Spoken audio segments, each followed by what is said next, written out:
Bonjour Arthur, Stéphane Damiano et Isabelle Lambolèze. On est au studio d'Après Golf Academy au Royal Mougins. On va résumer un petit peu tes axes de travail.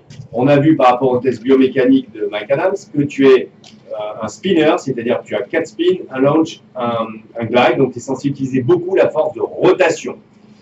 Alors que se passe-t-il dans ton swing? Soit ton club. Sur la position d'adresse, on vérifiera que ton club soit bien square et le grip. Pourquoi? Parce que ta face est toujours un peu fermée par rapport à ton chemin de club.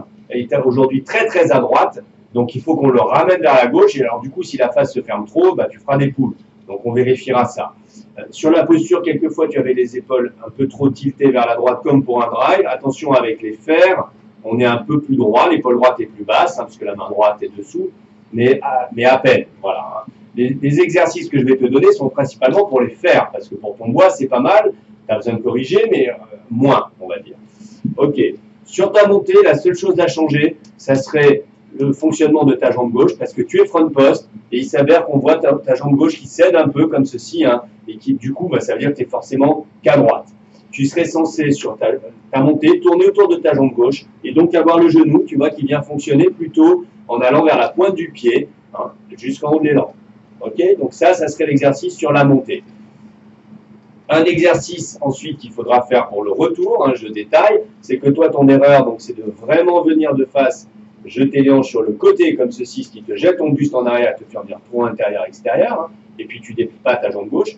Donc de face, l'idée, ça serait que oui, bien sûr, je vais mettre ceci comme repère visuel, oui, bien sûr, tu as quand même une reprise d'appui à gauche, mais ici, ensuite, il faudrait vraiment que tu viennes tourner vers l'arrière, pousser sur ta jambe gauche qui t'envoie la hanche gauche derrière, et du coup que ce boudin ne te gêne pas trop, au lieu de venir le faire tomber.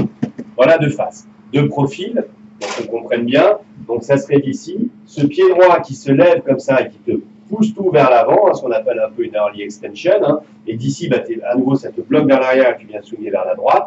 Donc l'idée, ça serait de garder le talon droit beaucoup plus dans le sol, et de venir, ok, reprendre appui pointe gauche, mais ensuite, quand tu redresses ta jambe, tu envoies la hanche derrière. Ce qui fait que ton swing, ben forcément, il va venir plus à gauche.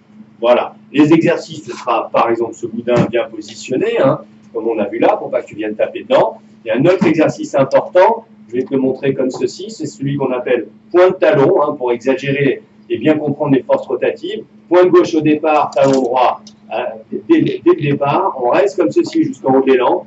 On pousse dans le talon droit, on reprend appui sur la pointe gauche, mais on garde le talon droit dans le sol assez longtemps, et au dernier moment, à travers l'impact, on vient changer, donc on vient changer pour pointe gauche, talon droit. Pointe droite, talon gauche. Mais assez tard dans le swing, alors que toi, tu viens sur les pointes très très tôt.